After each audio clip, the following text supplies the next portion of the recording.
오늘도 하나님의 은혜가 저희 여러분에게 함께하기를 기원합니다. 히브리서 12장 1절 말씀은 이렇게 시작합니다. 이러므로 우리에게 구름같이 둘러싼 허다한 증인들이 있다. 이 증인들은 어떤 사람들이냐면 하나님의 약속을 믿고 평생을 살아간 사람들입니다. 그리고 하나님께서 그 믿음을 인정하신, 그러니까 하나님께 믿음을 인정받은 사람들입니다. 그 사람들이 누구와 함께 있죠?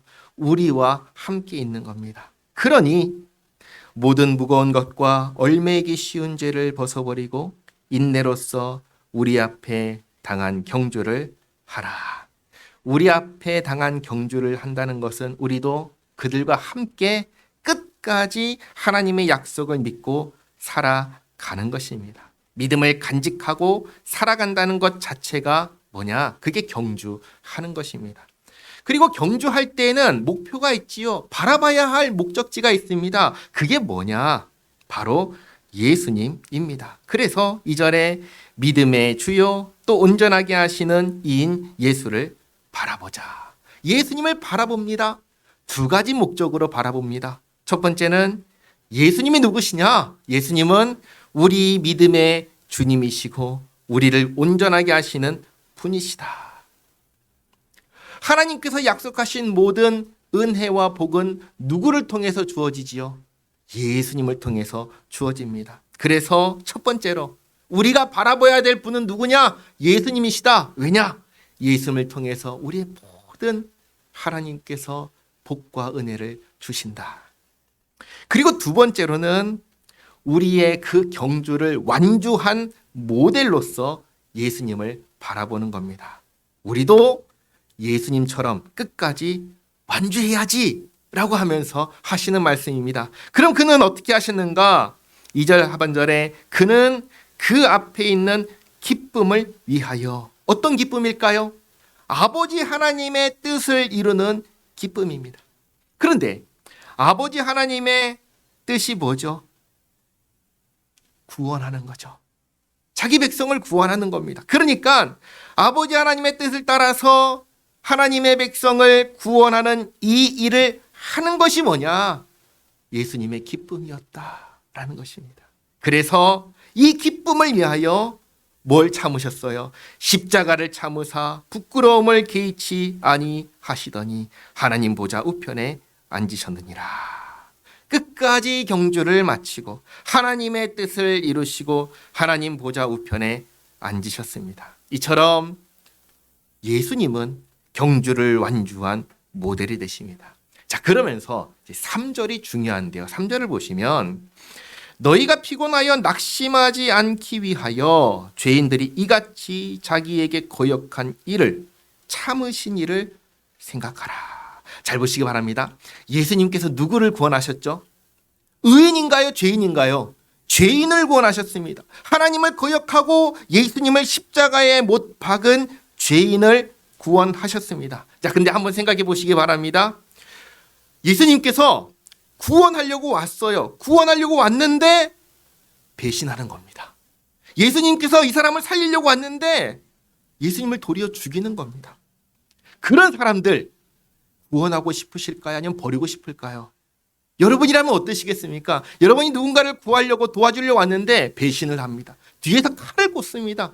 그 사람 도와주고 싶어요? 구원하고 싶어요? 그런 마음이 생기질 않지요.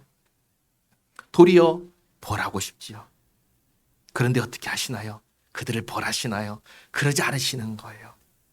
도리어 하나님께 저들을 용서해 주시기를 간구합니다. 그리고 끝까지 참고 아버지 하나님께서 맡기신 구원의 사명을 감당하신 분이 누구신가? 우리 주 예수 그리스도이십니다. 우리 주보에 있죠. 누가복음 23장 34절 말씀 같이 한번 읽어보겠습니다.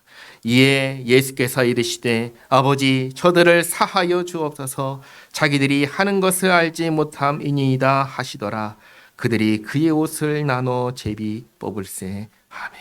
예수님을 십자가에 못 박을 뿐만 아니라 예수님의 옷을 뺏어서 나눠 갖는 그들을 보면서 하시는 예수님의 기도입니다. 저들을 용서하여 주시옵소서.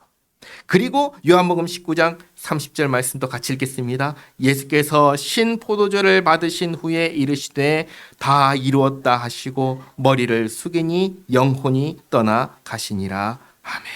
이렇게 예수님께서는 죄인들을 끝까지 참고 아버지 하나님께서 맡기신 그 구원의 사명을 감당하셨습니다. 경주를 끝까지 다 하신 겁니다. 히브리서 기자는 우리가 믿음으로 평생을 달려가는 이 경주를 할 때에 믿음의 주님이시고 온전하게 하시는 예수님을 바라보라고 하십니다. 그리고 우리도 끝까지 그렇게 달려가라고 격려하십니다. 자, 그리고 4절입니다. 또 이렇게 본이 되신 예수님과 믿음의 조상들을 생각할 때 4절 너희가 죄와 싸우되 아직 피 흘리기까지는 대항하지 아니하고 또 아들들에게 권하는 것 같이 너희에게 권면하신 말씀도 잊었도다. 일러스되 내 아들아 주의 징계하심을 경히 여기지 말며 그에게 꾸지람을 받을 때에 낙심하지 말라. 자, 지금 이 편지를 받고 읽고 있는 예수 믿는 히브리인들은 신앙생활을 편안하게 하고 있을까요? 아니면 힘들게 하고 있을까요? 힘들게 하고 있었습니다. 죄와의 싸움을 싸우고 있었습니다. 뿐만 아니라 고난과 어려움을 마주하고 있었습니다. 쉽나요? 어렵죠. 어려우니까 자꾸만 마음이 무너지고 낙심이 되고, 그래서 히브리서를 보면 이들이 뭐 하려고 해요? 신앙을 끝까지 붙잡고 가려고 하면 포기하려고 해요. 포기하려고 하고 있잖아요. 그런 그들에게 하시는 말씀입니다. 너희들이 지금 겪고 있는 고난과 어려움은 벌이 아니다. 하나님의 징계다 라고 하시는 겁니다. 근데 먼저 이것을 구분하시기 바랍니다. 벌이 있습니다. 또 징계도 있습니다. 근데 이 벌과 징계는 다릅니다. 어떻게 다른가? 벌은 뭐죠? 벌은 죄의 대가로 받는 것입니다. 잘못했으니까 말 그대로 벌 받는 것이에요. 그게 벌입니다. 그럼 이 벌은 벌 받고 나면 끝날까요? 아니면 벌 받고 나도 여전히 남아서 이렇게 사람을 따라다닐까요? 벌 받으면 끝납니다. 우리가 벌금을 내면 그 다음에 또다시 벌금 내라고 하나요?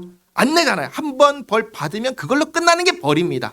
그러니까 벌은 그냥 생각이나 말이나 행동에 교정이 없어도 벌 받으면 끝인 겁니다. 징계는 그렇지 않습니다. 징계는 이런 겁니다.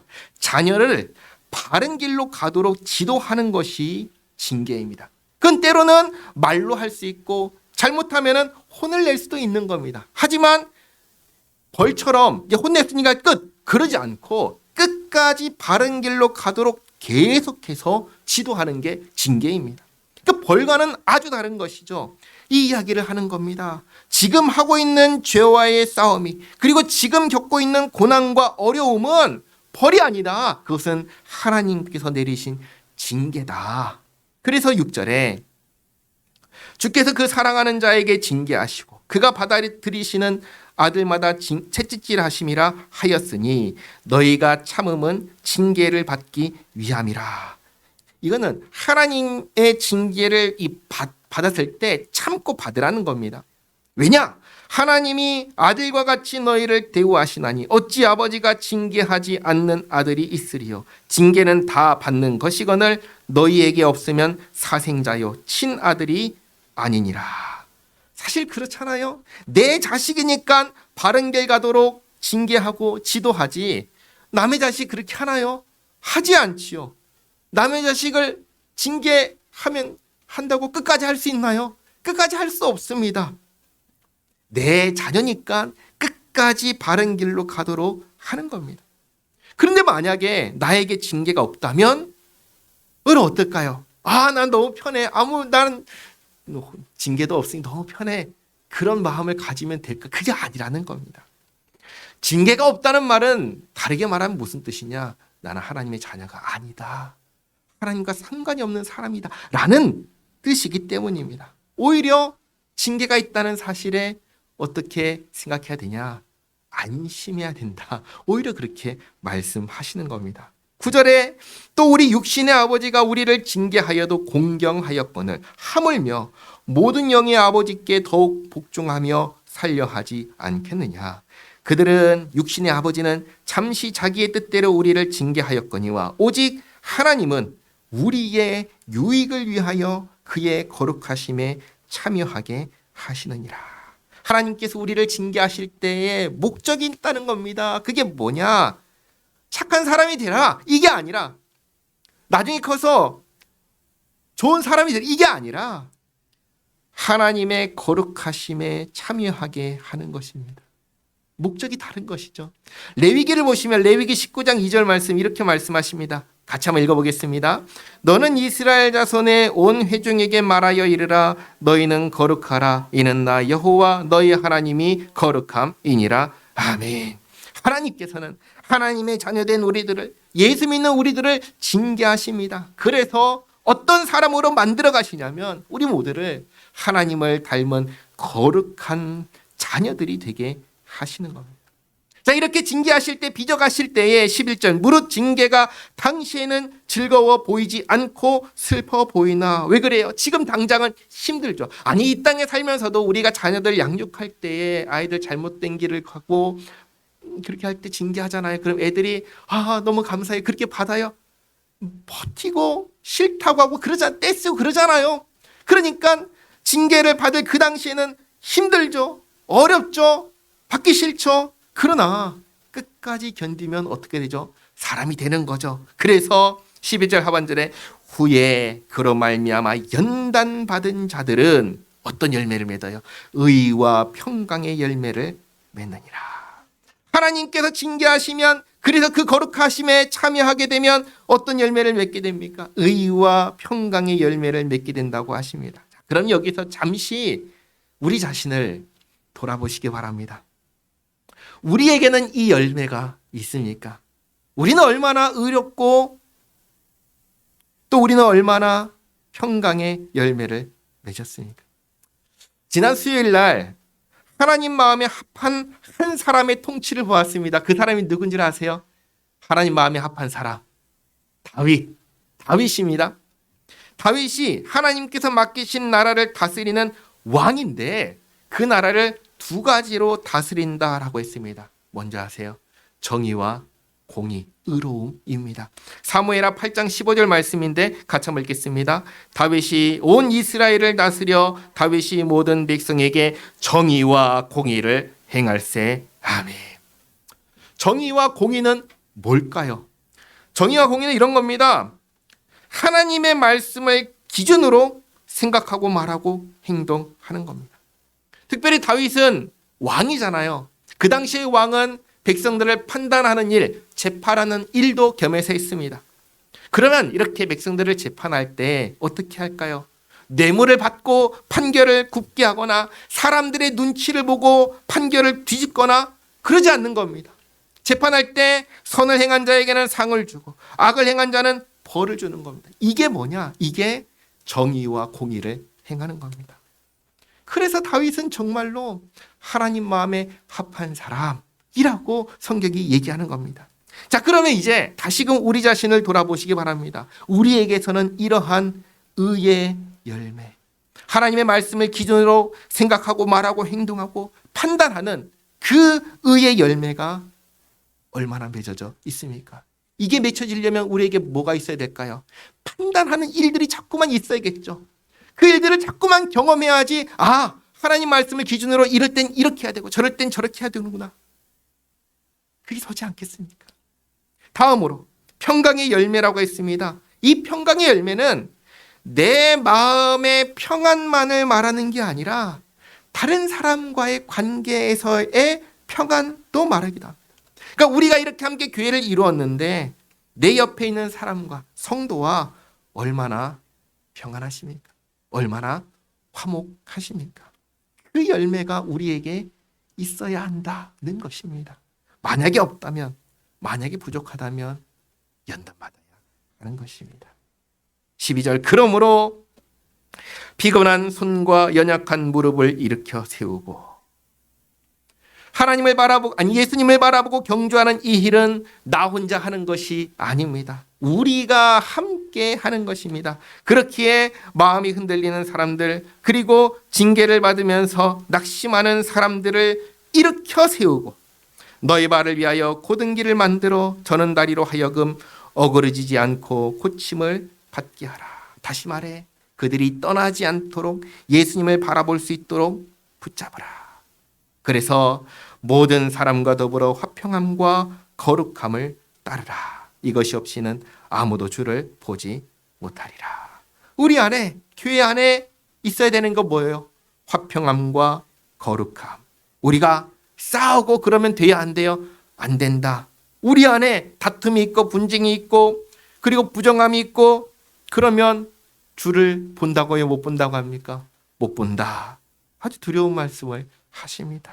15절 너희는 하나님의 은혜에 이르지 못하는 자가 없도록 하고 또 쓴 뿌리가 나서 괴롭게 하여 많은 사람이 이로 말미암아 더럽게 되지 않게 하며.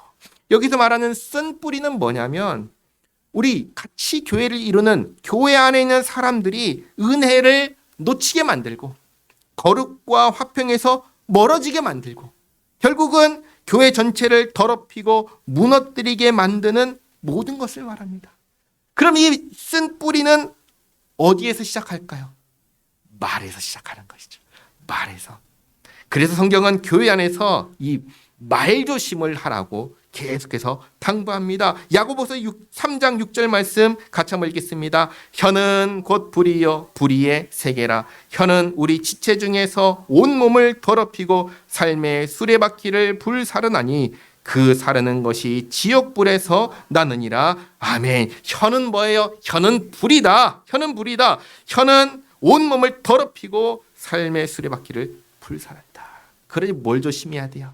말조심. 말조심. 쓴 뿌리는 어디서 시작해요? 우리 말에서 시작하는 겁니다. 그리고 16절 음행하는 자 혹 한 그릇 음식을 위하여 장자의 명분을 판 에서와 같이 망령된 자가 없도록 하라. 에서는 장자입니다. 장자인데 장자의 명분을 배고파 죽겠다며 동생이 준비한 죽 한 그릇에 바꿔 팔아버렸습니다. 먹고 살기 위해서 하나님의 약속을 저버리는, 믿음을 저버리는 어리석은 짓 하지 말아라. 17절 너희가 아는 바와 같이 그가 그 후에 축복을 이어받으려고 눈물을 흘리며 구하되 버린 바가 되어 회개할 기회를 얻지 못하였느니라. 이 17절 말씀 잘 보시기 바랍니다. 히브리서 기자는 이렇게 말하지 않습니다. 하나님께서 너 잘못했어도 용서를 구하면 회개할 기회를 주신다. 지금 이렇게 얘기하나요? 그렇게 얘기하지 않습니다. 오히려 아주 단호하게 말씀하십니다. 하나님께서 금하신 일을 하면, 그래서 믿음을 저버리면 돌이킬 기회를 얻지 못한다. 우리는 흔히 이런 말을 합니다. 하나님께서 언젠가 믿음을 주시겠지. 그렇게 말을 합니다. 그렇게 말을 하면서 지금 나에게 주어진 이 기회를 차버립니다. 뒤로 밀어버립니다. 그럼 한번 생각해 보시기 바랍니다. 그러면 언제 믿게 될까요? 우리가 이후에는 그 기회가 있을까요? 알 수가 없는 겁니다. 알 수가 없는 거예요. 지금이 마지막 기회였을지도 모르는 겁니다. 히브리서 기자는 지금 그것을 얘기하는 것입니다. 그래서 하나님께서 지금 주신 이 기회를 가볍게 여기지 말아라. 다음에 기회가 있을 거라고 안심하면 안 된다는 것입니다. 지금이 마지막 기회일지도 모릅니다. 자, 그러면 잘 보시기 바랍니다. 믿는다는 것은 신비한 체험을 하는 것일까요? 그러니까 나에게 체험이 없으니까 이건 믿음이 아니야. 그런 걸까요? 아닙니다. 믿음은 어떤 느낌도 아니고 어떤 감각, 체험 이런 것도 아니에요. 믿음은 뭔지 아세요? 믿음은 하나님께서 하신 약속을 받아들이고 그 하나님께 나 자신을 맡기는 겁니다. 약속을 믿고 맡기는 거예요. 그게 믿음입니다. 예수님께서 믿음이 없다고 책망하실 때 한 아이의 아버지가 그 말을 듣고 이렇게 외쳤습니다. 믿음이 없는 것을 도와 주시옵소서. 그렇게 간구했던 것처럼 믿음은 예수님을 의지하는 것입니다. 의지하는 거예요. 내가 할 수 있다가 아니라 의지하는 거예요. 나 자신을 맡기는 겁니다. 주님께서 기회를 주실 때 이 기회를 놓치지 말아라 말씀하십니다. 그 다음 18절부터 하시는 말씀도 똑같습니다. 너희는 만질 수 있고 불이 붙는 산과 침침함과 흑암과 폭풍과 나팔 소리와 말하는 소리가 있는 곳에 이른 것이 아니라 그 소리를 듣는 자들은 더 말씀하지 아니하시기를 구하였으니. 이게 무슨 사건이냐면 출애굽했을 때 시내산에서 하나님과 언약을 맺을 때의 상황을 말합니다. 그때 하나님께서 시내산에 강림하십니다. 거기에서 백성들과 친히 말씀하셨어요. 근데 그 말씀을 듣고 백성들이 이구동성으로 하는 말이 하나님 직접 말씀하지 말아주세요. 죽을 것 같습니다. 모세에게 모세를 통해서 대신 말씀해 주시옵소서. 그 말씀을 했던 것, 그 상황을 말하는 겁니다. 20절에 이는 짐승이라도 그 산에 들어가면 돌로 침을 당하리라 하신 명령을 그들이 견디지 못함이라. 그 보이는 바가 이렇든 무섭기로 모세도 이르되 내가 심히 두렵고 떨린다 하였느니라. 이렇게 그때에 하나님 앞에 나아간다는 것 자체가 엄청나게 두려운 일이었습니다. 그런데 22절 그러나 너희가 이른 곳은 시온산과 살아계신 하나님의 도성인 하늘의 예루살렘과 천만 천사와 하늘에 기록된 장자들의 모임과 교회와 만민의 심판자이신 하나님과 및 온전하게 된 의인의 영들과 새 언약의 중보자이신 예수와 및 아벨의 피보다 더 나은 것을 말하는 뿌린 피니라.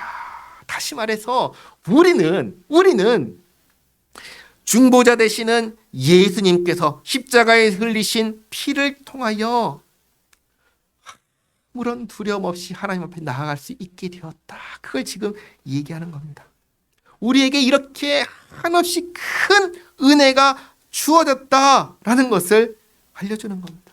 그런 은혜가 주어졌는데 이 은혜를 쳐버리면 어떻게 되겠냐. 그게 지금 말씀하려고 하는 요지인 겁니다. 그래서 보시면 이 모든 것이 예수님 안에서 우리에게 주어졌으니 25절 너희는 삼가 말씀하신 일을 거역하지 말라. 땅에서 경고하신 일을 거역한 그들이 피하지 못하였거늘 하물며 하늘로부터 경고하신 일을 배반하는 우리일까 보냐. 그때에는 그 소리가 땅을 진동하였거니와 이제는 약속하여 이르시되 내가 또 한 번 땅만 아니라 하늘도 진동하리라 하셨느니라. 이 또 한 번이라 하심은 진동하지 아니하는 것을 영존하게 하기 위하여 진동할 것들 곧 만드신 것들이 변동된 것을 나타내심이라. 그때가 언제예요? 마지막 날을 말씀하시는 겁니다. 마지막 날에 주님께서 모든 것을 바꾸실 겁니다. 지금 우리가 보고 있는 이 땅과 이 하늘은 그때도 있을까요? 다 사라지는 겁니다. 그때는 뭐가 펼쳐지죠? 새 하늘과 새 땅이 펼쳐지는 겁니다. 다시 한번 주님께서 천지를 흔드실 때 그렇게 바뀔 것이다. 28절 그러므로 우리가 흔들리지 않는 나라를 받았은즉 은혜를 받자. 이로 말미암아 경건함과 두려움으로 하나님을 기쁘시게 섬길지니 우리 하나님은 소멸하는 불이심이라. 이렇게 다시 한 번 더 경고합니다. 만약 우리가 하나님께서 베푸신 그 은혜를 거절하고 또 주신 기회를 무시하고 그래서 예수님을 떠나고 교회를 더럽히고 무너뜨린다면 그 다음에 또 기회가 있겠느냐? 장담할 수 없다. 우리 주님은 누구시냐? 소멸하는 불이시다. 기회를 더 이상 주지 않으시면 그 불 앞에 우리는 어떻게 될까요? 소멸되는 것이죠. 그러므로 하나님께서 주신 이 은혜를, 이 기회를 버리지 말라. 자, 이제 마지막 13장입니다. 예수님을 믿음으로 교회가 된 우리가 그 은혜를 베푸시는 하나님을 기쁘게 섬기기 위해서 무엇을 해야 하는가? 1절 형제 사랑하기를 계속하고. 여기서 말하는 사랑은 몽골몽골한 이 감정이 아닙니다. 의지를 내는 것입니다. 내가 저 사람 사랑해야지 이 의지를 내는 것을 말합니다. 사랑하겠다는 의지를 계속해서 내고 손님 대접하기를 잊지 말라. 이로써 부지 중에 천사들을 대접한 이들이 있었느니라. 누구죠? 아브라함. 창세기 18장을 보시면 아브라함은 자기 텐트에 많이 앉아있다가 지나가던 세 사람을 보고 대접을 했는데 누구였어요? 하나님과 천사들이었습니다. 그것처럼 모르는 사람이라고 외면하지 말고 다가가고 이야기하고 함께 식사하며 관계를 맺는 겁니다. 그것을 누가 해야 되는가? 교회가 해야 된다. 우리가 해야 된다. 그리고 3절, 너희도 함께 갇힌 것 같이 갇힌 자를 생각하고 너희도 몸을 가졌은즉 학대받는 자를 생각하라. 이것은 이미 이들이 하고 있었던 것들입니다. 또 4절에 모든 사람은 결혼을 귀히 여기고 침소를 더럽히지 않게 하라. 음행하는 자들과 간음하는 자들을 하나님이 심판하시리라. 앞에서 에서가 하나님의 약속을 판 것과 함께 경고한 내용이죠. 성경은 이 성적인 죄에 대해서 아주 강력하게 경고하십니다. 또 5절에 돈을 사랑하지 말고 있는 바를 족한 줄로 알라. 그가 친히 말씀하시기를 내가 결코 너희를 버리지 아니하고 너희를 떠나지 아니하리라 하셨느니라. 이게 무슨 말씀이냐면 돈을 의지하지 말아라. 돈이 너 지키지 못한다. 내가 지킨다. 내가 너희를 떠나지 않는다. 그 말씀을 하시는 겁니다. 그러므로 우리가 담대히 말하되 주는 나를 돕는 이시니 내가 무서워하지 아니하겠노라. 사람이 내게 어찌하리요 하노라. 하나님의 말씀을 너희에게 일러주고 너희를 인도하던 자들을 생각하며 그들의 행실의 결말을 주의하여 보고 그들의 믿음을 본받으라. 예수 그리스도는 어제나 오늘이나 영원토록 동일하시니라. 여러 가지 다른 교훈에 끌리지 말라. 예수님이 아닌 그 어떤 다른 교훈도 우리를 구원할 수 없으니 다른 교훈에 끌리지 말라. 마음은 은혜로서 굳기함이 아름답고 음식으로서 할 것이 아니니 음식으로 말미암아 행한 자는 유익을 얻지 못하였느니라. 이런 겁니다. 우리가 정말 배고프면 굶주린 사람한테 먹을 것을 제공할 수가 있죠. 그러나 배를 채워주는 것으로 예수님을 믿게 할 수 있느냐? 그렇지 않다라는 것입니다. 오병이어의 기적을 아시죠? 예수님께서 물고기 5마리와 물고기 2마리와 떡 5개로 수천 명의 사람들을 먹이신 사건이 있었습니다. 그런데 그 기적을 경험한 사람들이 예수님을 믿었나요? 안 믿었습니다. 그들은 예수님을 어떻게 하려고 한 줄 아세요? 예수님을 왕으로 추대하려고 했습니다. 예수님은 이 땅에 왕이 되려고 오셨나요? 구원하려고 오셨나요? 구원하려고 오셨죠. 예수님의 의사는 이들은 중요하지 않았습니다. 왜죠? 먹고 배부르니까. 저분이 왕이 되시면 우리가 굶어 죽지는 않겠다. 먹고 배부르니까 예수님을 왕으로 추대하려고 했습니다. 그래서 예수님 어떻게 하셨어요? 그들 떠나셨습니다. 그러니까 음식을 줘서 믿게 한다? 선물을 줘서 믿게 한다? 유익이 되지 못하는 겁니다.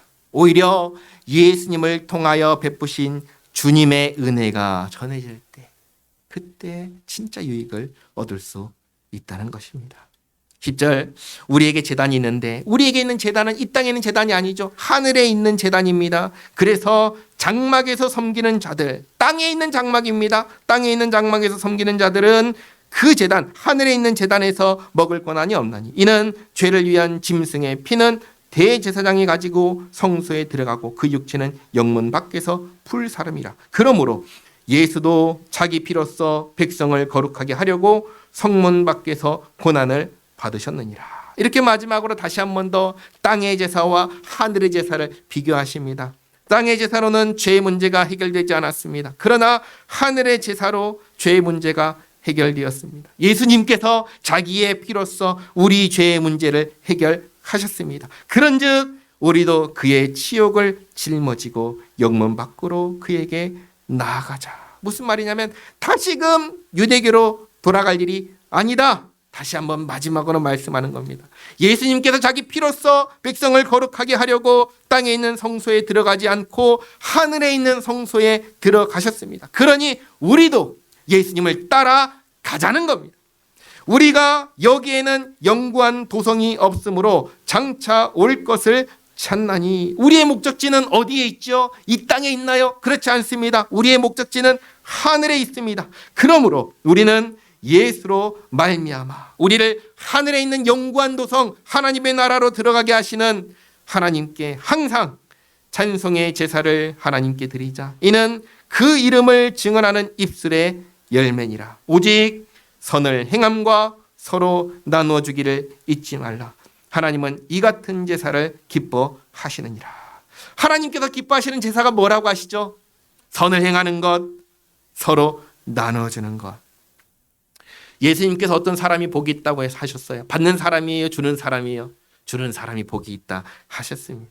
17절 너희를 인도하는 자들에게 순종하고 복종하라. 그들은 너희 영혼을 위하여 경성하기를 끼어있기를 자신들이 청산할 자인 것 같이 하느니라. 그들로 하여금 즐거움으로 이것을 하게 하고 근심으로 하게 하지 말라. 그렇지 않으면 너에게 유익이 없느니라. 꼭 기억하시기 바랍니다.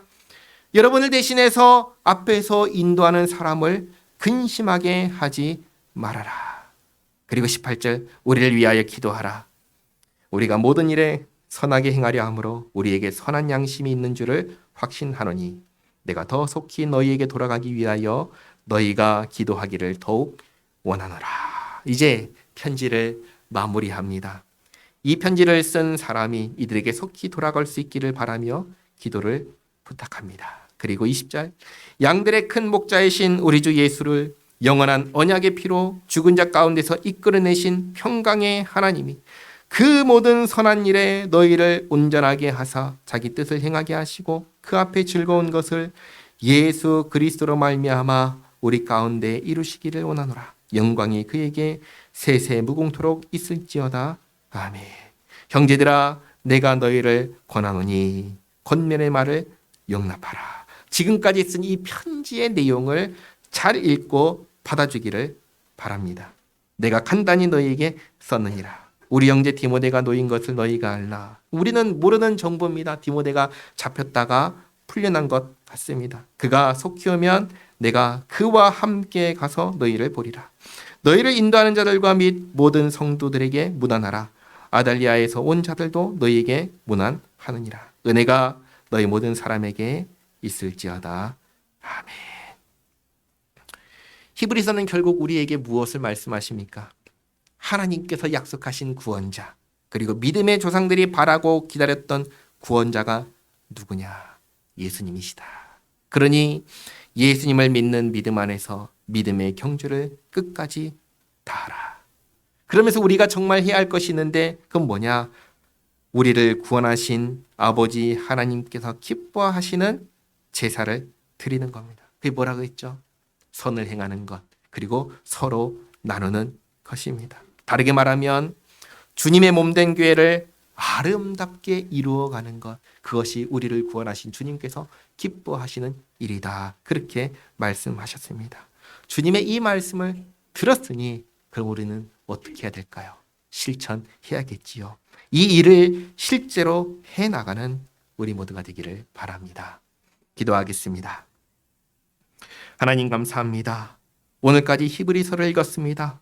신앙생활을 하면서 죄가 더욱 선명하게 보여지고 그래서 죄와 싸울 때에 주님 치지 않게 하옵소서. 예수님을 바라보며 의지하며 싸워 이기게 하옵소서. 어려움과 고난이 닥칠 때에 합력하여 선을 이루시는 주님을 보게 하옵소서. 이 시간을 통해서 더욱 주님을 닮아 거룩하게 빚으시는 주님의 손길을 보게 하옵소서. 저 같은 죄인을 구원하기 위하여 살과 피를 내어주신 예수님의 희생과 사랑과 그 크신 은혜를 늘 생각하게 하옵소서. 정말 주님 기뻐하시는 삶을 살게 하옵소서. 주님을 찬양하고 서로 선을 행하고 주는 것이 복되다 하신 말씀대로 베풀며 주님의 몸된 교회를 아름답게 이루어가는 저희 모두가 되게 하옵소서. 예수님의 이름으로 기도하옵나이다. 아멘.